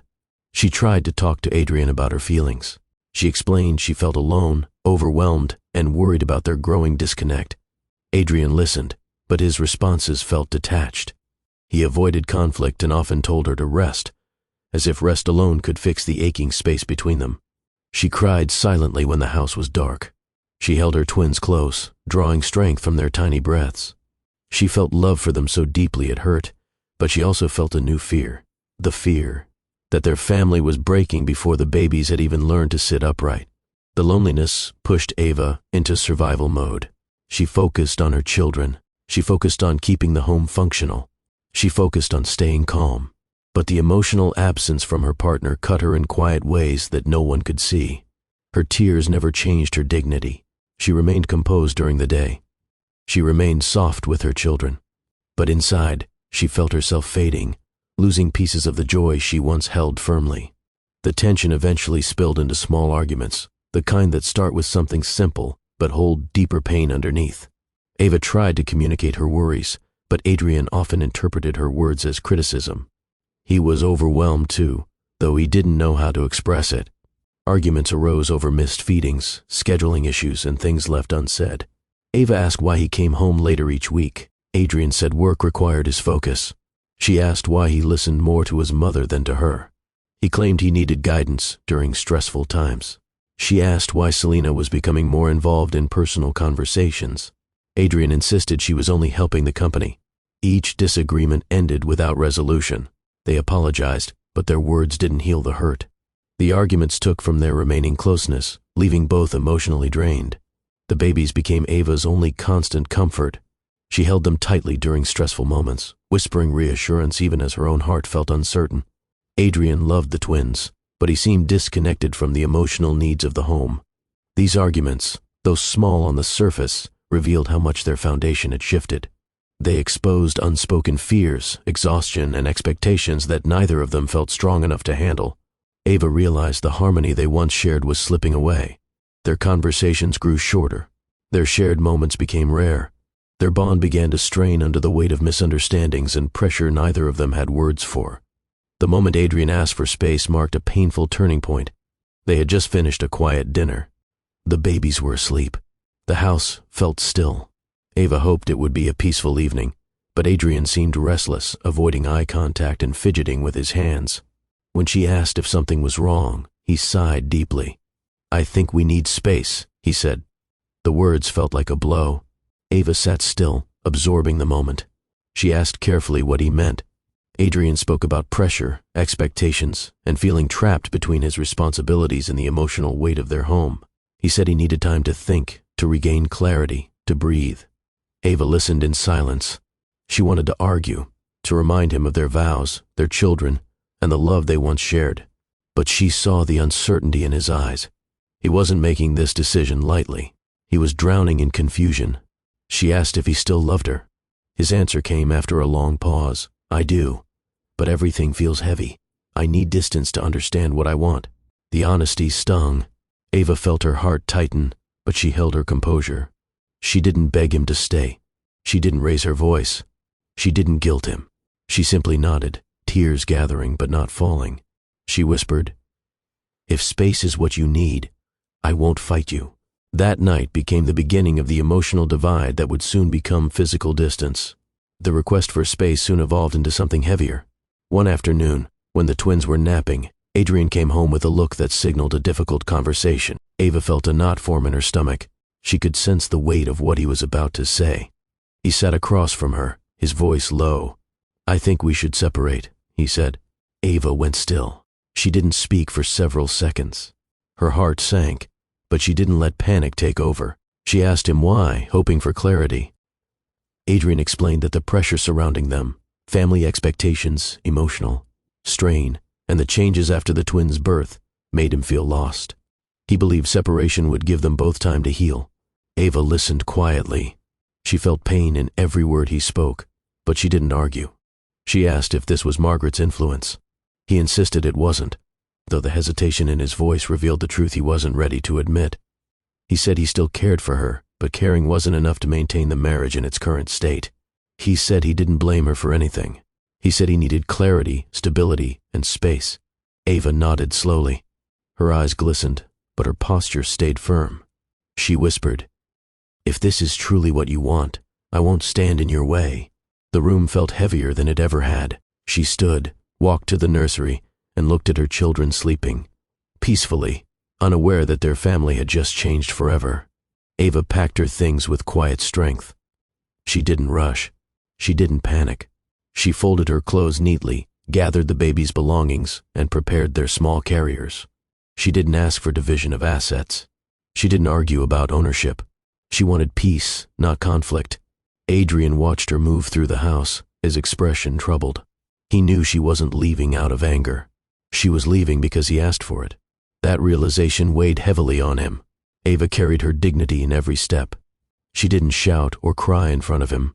She didn't demand apologies. She simply said, "Thank you for the good years. I hope you find what you're looking for." He tried to respond, but no words came. She kissed the twins softly, adjusting their blankets. Then she lifted each carrier with care and walked toward the door. She paused at the threshold, looked back once and whispered, "Take care of yourself." Then she stepped out, leaving the marriage behind with strength, grace, and nothing but her children. Ava didn't leave with wealth or comfort. She left with purpose and a determination to create a peaceful life for her twins. That departure marked her rebirth, though she didn't yet know how powerful her journey would become. Before we continue, let me pause and ask you something important. Do you believe walking away in peace requires strength?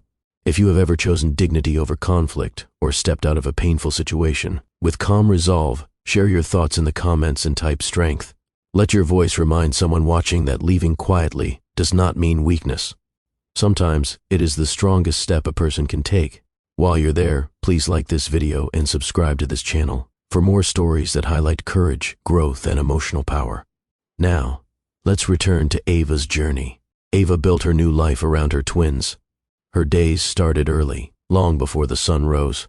She moved through the quiet apartment with practiced care, preparing bottles, checking diapers, and warming the room to keep the babies comfortable. She didn't complain. She focused on what she needed to give them: stability, comfort, and gentle love. Her mornings began with feeding one child while rocking the other. She learned how to hold both at once, mastering a balance she never thought possible. After feeding came baths, soft clothes, and soothing music to ease the babies into their day. She organized every task with precision, creating structure that kept the home calm. Once the twins settled into their morning nap, Ava cleaned the apartment, washed clothes, and prepared simple meals for the day. She didn't have help, but she handled everything with quiet strength. Her life didn't offer breaks. It offered purpose. As the day progressed, She walked the twins in a stroller to keep them stimulated. Their small eyes followed the movement of trees and passing cars, showing signs of curiosity. Ava felt proud each time she saw them react to the world. It reminded her that they were growing despite the difficult start. Evenings were dedicated to cuddling, feeding, and story time. Ava read aloud, even when the babies didn't understand. She wanted them to feel her voice, her presence, and her care. Her daily routine was exhausting, but she never viewed her children as a burden. They became her anchor. They motivated her to wake up each morning and keep going, even when her heart still carried traces of old pain. Ava returned to work sooner than she expected. She didn't have financial support from Adrian's family, and she refused to rely on anyone who didn't value her dignity. She took on multiple jobs, each chosen because it allowed her to care for the twins while rebuilding her independence. Her first job was part-time administrative work. It didn't pay much, but it offered flexible hours. She answered emails, organized schedules, and handled documents with the same professionalism she had before marriage. Her supervisors praised her efficiency, unaware of the challenges she faced at home. To supplement her income, Ava accepted freelance projects in her field. She had always been skilled and disciplined, and word of her talents spread quietly. She designed presentations, managed small portfolios, and assisted local businesses with tasks they couldn't handle alone. She worked late into the night, often after putting the twins to bed. On weekends, she accepted short shifts at a local cafe, earning extra money to cover diapers, formula, and rent. She never complained about fatigue. She reminded herself that these efforts were stepping stones, not permanent struggles. Ava's workdays were long but purposeful. She saw progress in the small victories, paid bills, growing savings, and the knowledge that she was supporting her children without leaning on anyone who questioned her worth. Through every job, she carried the same quiet strength she had always relied on. Her determination never wavered. She knew she had sacrificed comfort, but she had gained freedom. Ava's nights were some of the hardest moments of her life. The twins still woke frequently, needing feeding, soothing, or soft reassurance to fall back asleep. She moved through the darkness with steady steps, refusing to let frustration overpower her maternal instinct. There were nights when both babies cried at once. Ava would pick up one child, place the other gently in a wrap against her chest, and rock them in slow rhythm. She whispered calming words, patting their backs, waiting for their small bodies to relax. It took time, patience, and strength she didn't know she had. Her own exhaustion grew heavy. There were moments she leaned against the wall, eyes closed, fighting the urge to collapse. She held on because she had no choice. These children depended on her. She loved them enough to push through the fatigue. She slept in short intervals, dozing when the twins rested. Her body adjusted to the rhythm, even though her mind longed for full nights of rest. Coffee became a necessity. Short naps became survival, but she never complained. She measured her days not by how tired she felt, but by how well her children slept and fed. The strain showed in her eyes, but not in her actions. She kept moving, kept loving, kept giving. Nights without sleep tested her, yet they shaped her into a stronger mother. She learned endurance she never imagined she would need. These difficult nights taught Ava a simple truth. Strength doesn't always roar. Sometimes it cries at 3 a.m., wipes tears away quietly, and continues nurturing without pause. Despite being born early, the twins began to grow with impressive resilience. Their small bodies gained weight steadily, responding well to Ava's constant care. Each time she took them for checkups, doctors remarked on their progress. Their breathing improved. Their movements grew steadier. Their eyes became bright and alert. Ava celebrated every milestone with tears of relief. The first time they held her finger, she cried softly. The first time one lifted their head, she called it a victory. The twins' early struggles made their growth feel even more meaningful. Her routine became centered on nutrition, warmth, and comfort. She researched foods that supported development once they were old enough. She created sensory activities using safe household items. She played soft music to strengthen their responses.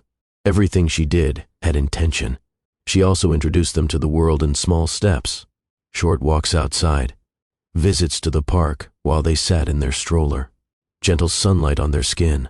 She wanted them to know life beyond hospital rooms and quiet apartments. As the months passed, their personalities began to show. One twin grew energetic, kicking with excitement during playtime. The other remained calm, studying everything with curious eyes. Ava found pieces of Adrian, and pieces of herself in each of them. Their progress reminded her that love and effort could overcome difficult beginnings. The twins grew strong not because life was easy, but because Ava showed up every day, providing what they needed through her own strength. Healing didn't arrive quickly for Ava. It came slowly, through small realizations, quiet acceptance, and the steady rhythm of motherhood. She didn't wake up one morning suddenly free of pain. She healed in moments, while rocking her babies, while working late nights, while watching the sunrise after long hours without sleep. She learned to let go of the emotional wounds Margaret inflicted. She stopped replaying arguments in her head. She began focusing on what she had now, rather than what she lost. Pain didn't disappear, but it stopped controlling her thoughts. Ava also healed by observing her own growth. She managed a home alone. She raised twins without support. She handled responsibilities that once felt impossible. Each task completed, each challenge overcome, strengthened her sense of identity. She started journaling again, something she had abandoned during her marriage. Writing helped her understand her emotions without drowning in them. She recorded milestones, fears, victories, and reflections. It helped her release grief in a quiet and meaningful way. She didn't rush healing. She let it unfold. Some days hurt more than others. Some days she felt proud. Over time, the sharp pain softened. She realized she didn't need the life she once feared losing. She built one on her own, shaped by discipline, love, and self-respect. Her silence wasn't emptiness. It was recovery. Ava first heard about Lily through an old friend who still had connections to the Hale family. The friend spoke casually, unaware of the emotional weight the name carried. She said Adrian had a new daughter. She mentioned the baby's name in passing, describing how the family celebrated her birth. When Ava heard this, she didn't react immediately. She stayed still, processing the information. She felt a strange mix of sadness and acceptance. She had known separation brought changes, but hearing Adrian had a new child made the reality sharper. She didn't cry. She didn't feel anger. She felt a quiet ache, not because Adrian moved on, but because her twins were being erased from the narrative of his family. She sensed it even before the rumors reached her. She felt it in the distance Adrian maintained since their separation. That night, after feeding the twins, she sat on the couch holding both babies in her arms. She studied their faces and whispered, "You were here first. You matter." Her voice trembled, but her heart stayed steady. The news of Lily didn't break Ava. It reminded her how far she had come. She didn't want to return to that world. She didn't want the drama. Her life was simple, quiet, and honest. She planned to keep it that way. Margaret didn't waste time shaping the narrative to her advantage. Once Lily was born, she spread the story that the baby was her first grandchild. She made the announcement at social gatherings, charity events, and online posts celebrating Lily's arrival. She never mentioned the twins. She acted as if they never existed. Margaret claimed Lily brought new hope to the Hale name. She praised Selena's influence. She described Lily as the family's fresh beginning. These statements hurt Ava when she heard them secondhand, not because she wanted recognition, but because her children were being dismissed for reasons that had nothing to do with them. The entire situation revealed Margaret's priorities. She valued status over truth. She valued image over family. She valued control over fairness. Ava chose not to respond. She didn't correct the story. She didn't confront Margaret. She didn't post anything online. She refused to give the drama space in her life. Fighting Margaret publicly would only harm her peace. But deep down, she knew the truth couldn't stay hidden forever. One day, the reality of the twins' existence would surface, and when that happened, the Hale family's carefully crafted presentation would crumble. When the rumors grew louder, Ava stayed calm. She didn't engage. She didn't defend herself. She didn't try to correct people who repeated Margaret's story. She understood something Margaret didn't. Truth does not need an audience to exist. Ava focused on her children instead. She refused to let negativity seep into their environment. She didn't want them to grow up surrounded by resentment. She wanted them to see strength, not bitterness. People around her sometimes asked why she didn't fight back. She always answered with the same quiet confidence. Peace is more valuable than proving a point. She understood life had already shifted. She accepted that Adrian chose a different path. She accepted Margaret would always rewrite events to fit her own comfort. Ava chose to protect her energy, rather than engage in battles that brought no growth. This refusal to enter drama became one of her strongest decisions. It kept her grounded. It kept her focused. It kept her wise. Her silence was not weakness. It was maturity. Ava slowly rebuilt her career piece by piece. She updated her portfolio, reached out to old contacts, and accepted projects that fit her schedule as a single mother. Her discipline paid off. Clients appreciated her reliability and skill. Her reputation grew steadily. Within a year, she secured a stable position at a firm that valued her work. She arrived early, delivered high-quality results, and never missed deadlines. Her supervisors praised her dedication. She earned respect without needing any connection to the Hale name. As her skills resurfaced, new opportunities emerged. She was offered leadership tasks, trusted with important projects, and recognized for her sharp thinking. Each achievement rebuilt her confidence, reminding her of the identity she had before the marriage and the stronger identity she now carried. Balancing work and motherhood wasn't easy. She brought the twins to daycare early each morning and picked them up after long shifts. She brought work home sometimes, completing tasks during their naps. She stayed exhausted but fulfilled. She was no longer defined by what she left behind. She was defined by what she was building. Ava's peace returned slowly, shaped by consistent effort and emotional clarity. She learned to breathe again without heaviness in her chest. She learned to smile without forcing it. She learned to separate her worth from the opinions of people who never understood her. She restored her peace through daily rituals, morning tea before the twins woke, quiet walks during lunch breaks, journaling in the evening, and bedtime routines that filled her home with warmth. She forgave herself for moments when she felt overwhelmed. She forgave Adrian quietly, not for him, but for her own growth. She didn't carry resentment. She carried lessons. Her peace didn't depend on anyone's approval.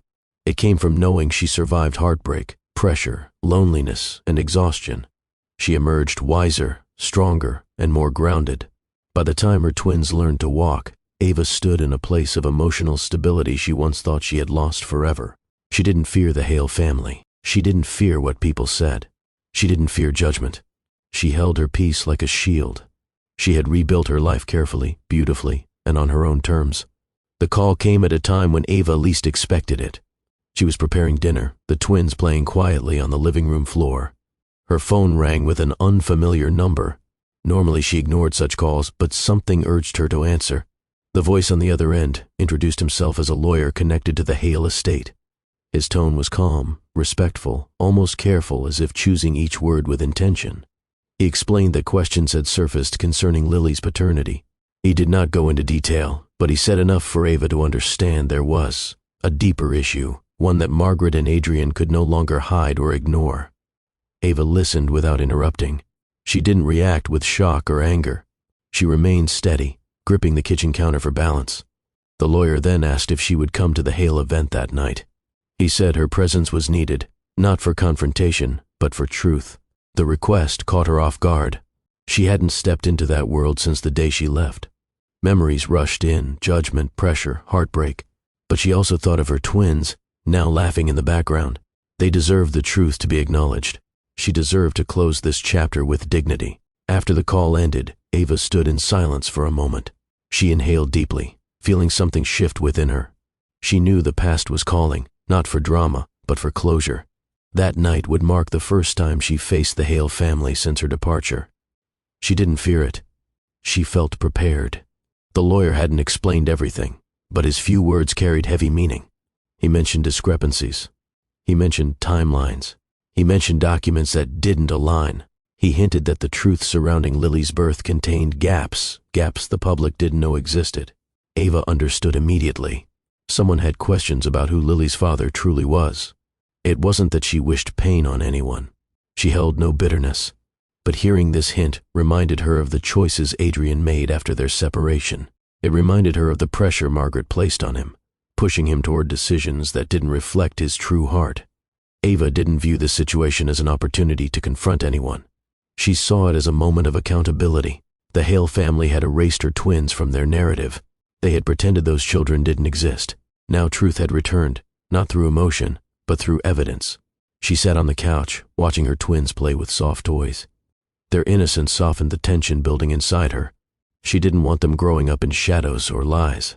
She wanted clarity for them, not revenge. The lawyer's hint confirmed one thing: her children were no longer invisible. The truth was ready to come forward, and she knew she had a role to play in revealing it. Ava didn't rush her decision. She moved to the window, watching the evening light settle across the neighborhood. She asked herself one question: would going benefit her twins?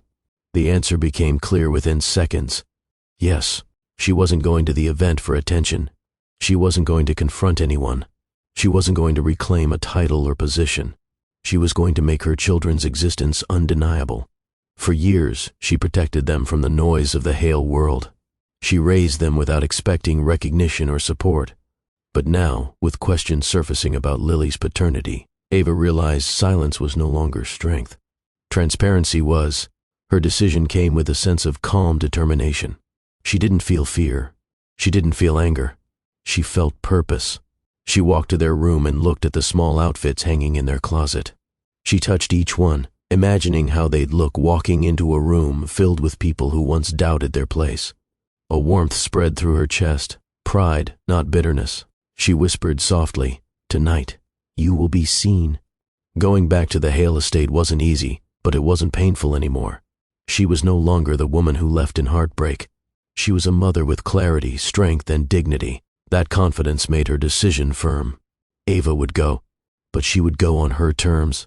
Ava wanted the twins to feel comfortable, not staged. She chose simple, neat outfits that reflected who they were: warm, sweet, and full of life.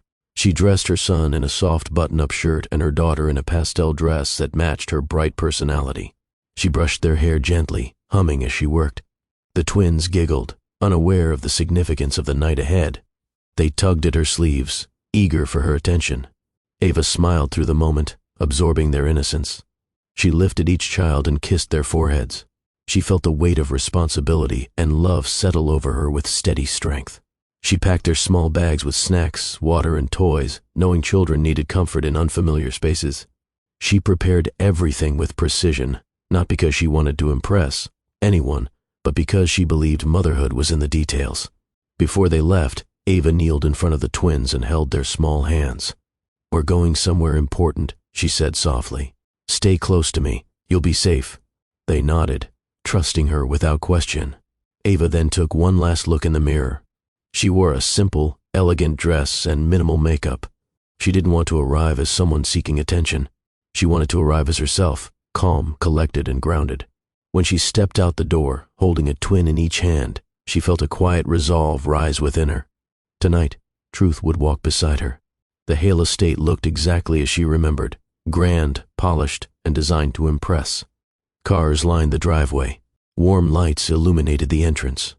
Guests moved around in elegant attire, unaware of the shift about to take place. Ava stepped out of the car with steady grace. She adjusted the twins' carriers and held their hands as they approached the main doors. Her footsteps were slow and controlled. She didn't rush. She didn't waver. The guards recognized her.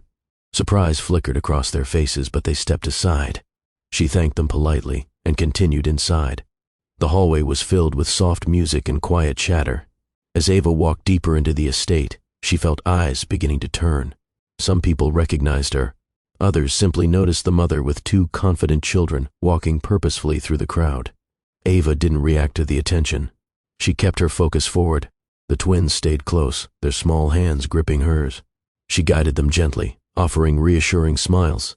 Each step reminded her of the journey she had taken, the heartbreak, the rebuilding, the strength she developed alone. Now she was returning, not as a lost wife, but as a woman who had found her voice again. She reached the grand hall doors. She heard applause inside. She inhaled once, steady and calm, then pushed them open. The room shifted instantly. Conversations paused. Heads turned. Ava had arrived. Inside the grand hall, Margaret stood on the stage with Lily in her arms. Cameras flashed. Guests applauded. Margaret smiled proudly, glowing with the confidence of someone who believed she controlled the entire narrative. She spoke about legacy. She spoke about family honor. She spoke about Lily being the first grandchild. Each statement echoed across the room with carefully chosen pride. Margaret acted as though she were presenting royalty. She lifted Lily slightly, showing her to the guests. People responded with admiration, unaware of the truth standing at the back of the room. Margaret basked in the admiration. She looked toward Adrian, who stood nearby, expression contained but tense. Selina stood beside him, holding a glass, her posture neutral yet present. Margaret continued her speech, unaware that eyes were beginning to drift away from her and toward the woman who had just entered. Ava watched quietly from the doorway, her twins beside her. She didn't interrupt. She didn't rush forward. She allowed Margaret to finish her self-crafted moment because the truth didn't need to compete with a performance. It only needed to appear. When Ava stepped fully into the hall, the atmosphere shifted sharply. Conversation stopped mid-sentence. Glasses lowered. Heads turned one after another, creating a ripple of stunned recognition. People who thought they would never see Ava again stared with widened eyes. Others who had heard Margaret's version of events looked confused. Whispers spread within seconds, traveling from one cluster of guests to another. Margaret noticed the sudden pause and followed everyone's gaze. Her proud smile faltered for the first time that evening. She stood frozen on the stage, holding Lily tightly as if the child could shield her from the truth approaching. Ava walked forward slowly, each step measured and steady. She didn't smile.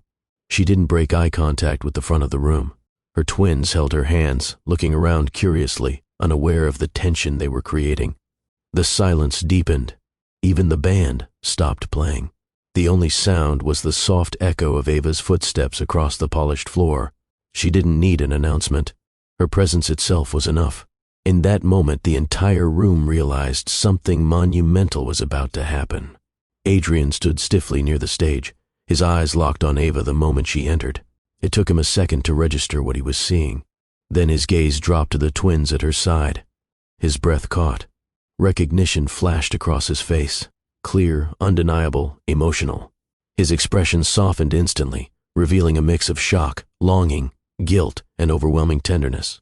He saw their eyes, their small features, their expressions that reflected both him and Ava. He stepped forward instinctively, but his feet stopped before taking another full step. Emotion held him still. His throat tightened. His hands trembled. He didn't care about the crowd or the whispers. He saw only his children. Memories flooded him. The ultrasounds, the early excitement, the tiny fingers. He once held for a moment before the emotional collapse that followed. Everything he had buried returned in one powerful wave. Ava met his eyes, calm and steady. She didn't speak yet. She wanted him to fully see the truth, not with explanations, but with presence. Adrian inhaled shakily. For the first time in years, he realized the magnitude of what he had lost and what had been hidden from the world. His children stood before him, alive, strong, and undeniable. Ava stopped a few steps from the stage. She didn't raise her voice. She didn't show anger. She didn't direct blame. She simply stood with calm authority, holding her twins' hands. She looked directly at Margaret, then at the crowd, and finally at Adrian. With a steady voice, she said, "You already have 2 grandchildren. I brought the truth with me." The words carried through the hall effortlessly, clear and controlled. She didn't need theatrics. She didn't need emotion. Her truth was enough. She gently guided the twins forward so the room could see them clearly. Their innocence contrasted with the tension in the air, making the moment even more powerful. Ava didn't explain the past. She didn't revisit pain. She didn't accuse anyone. She simply presented her children, the children she raised alone, the children the Hale family ignored. Her statement wasn't revenge. It was correction. A calm, necessary correction. It stripped the room of every false narrative Margaret had built. It placed reality back at the center of a story that had been twisted for too long. The guests reacted with shock, confusion, and quiet disbelief. Some gasped softly. Some exchanged glances, their expressions shifting from admiration for Margaret to concern about what they had just witnessed. A few stepped back, unsure how to respond to the sudden shift. Whispers spread across the hall like quick air. "Those are Adrian's children. She never said anything. Why were they hidden? What does this mean for the family?" The tension grew heavy. People who once supported Margaret's claims now questioned everything. Those who had believed the story of Lily being the first grandchild realized they had been misled. Selina stood frozen, her expression unreadable. She looked from the twins to Adrian, understanding that this moment changed everything about her place in the Hale world. Adrian's face showed a mixture of pain and gratitude, pain for the years lost, gratitude that Ava had brought the truth forward. The guests waited silently for Margaret's reaction. They wanted clarity. They wanted answers. And they wanted to know how such a major truth had been hidden so long. The hall filled with an uneasy stillness. Ava didn't flinch. She remained steady, letting the room absorb the truth without interference. Margaret's shock was immediate and unmistakable. Her confident posture collapsed. Her fingers tightened around Lily, and her eyes widened with disbelief. She stared at the twins, then at Ava, as if trying to comprehend how her carefully built narrative had been dismantled in seconds. Her lips parted, but no words came. Her face paled. Her pride cracked visibly. She looked toward Adrian for support, but he wasn't looking at her. His gaze stayed locked on his children. That realization shook her even more. Margaret had spent years rewriting the family story. She erased Ava. She erased the twins. She elevated Lily. She framed everything in a way that preserved her control. But now, in front of respected guests and cameras, the truth stood exposed. She knew there was no way to explain this without admitting her role in the deception. She could not accuse Ava without revealing her own lies. She could not deny the twins. Their resemblance to Adrian was undeniable. For the first time in her life, Margaret lost control of the room. Ava didn't gloat. She didn't speak again. She didn't need to. Margaret's shock alone told the entire story. The silence in the hall stretched until Adrian finally moved. His steps were slow, measured, but filled with emotion he could no longer hide. He walked past the guests who watched him closely. He walked past Selena, who lowered her gaze. He walked past Margaret, whose face remained frozen in disbelief. When he reached Ava, he didn't speak immediately. His eyes softened, taking in every detail he had missed. Her calm posture, her steady grip on the twins' hands, the quiet strength she carried. He looked at the children again. His chest rose sharply, as though breathing hurt. He saw years of growth he never witnessed, milestones he never shared, love he had abandoned, without fully understanding what he was losing. His voice finally emerged, soft and shaken. Ava. She did not step back. She did not look away. She met his gaze with the calm of someone who had healed on her own. A hush fell over the hall as people watched this moment unfold. Adrian reached out slightly, his hand trembling, but he didn't touch her. He waited, seeking permission with his silence. Ava gave nothing yet. No warmth, no anger, only presence. This was the first step of truth, accountability, and the possibility of closure. Adrian asked quietly if they could talk somewhere away from the crowd. Ava agreed, not out of emotion, but because clarity deserved privacy. They walked to a side room, the twins following closely. No one else entered. The door closed behind them, giving space for honest words. For a moment, neither spoke. The weight of years separated them, yet both felt the need to address what had been left unspoken. Adrian inhaled shakily and began. "I didn't know how much I lost until this moment," he said. His voice was strained, filled with remorse. "I let pressure guide me. I let my mother's voice drown out my own. I failed you. I failed them."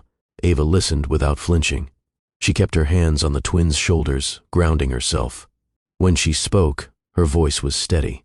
"You didn't fail me alone. You failed yourself, and you failed them by trusting the wrong people." Adrian nodded, accepting the truth without defense. He explained how he had spiraled into confusion, how guilt turned into avoidance, how he convinced himself distance was necessary. Ava did not soften. She didn't console him. This conversation wasn't for comfort, it was for truth. They spoke about the past, the pressure, the emotional distance. They didn't raise voices. They didn't argue. They simply laid out the facts with clarity. Ava did not come to reopen old wounds. She came to close them. Adrian's regret poured out slowly, shaped by years of silence. He confessed to Ava that he replayed countless moments in his mind. The day she collapsed, the night he asked for space, the moment he let her walk out the door. He admitted he was not proud of any of it. He explained how he tried to move on, hoping the guilt would lessen. Instead, it grew heavier. He thought of the twins often, wondering what they looked like now, what their first words were, how they celebrated their birthdays. He felt each missed moment like a weight on his chest. "I abandoned my family when they needed me most," he said. "There isn't a day I don't regret it." Ava didn't interrupt. She let him speak because regret needed room to breathe. His voice broke when he looked at his children again. "I don't deserve forgiveness."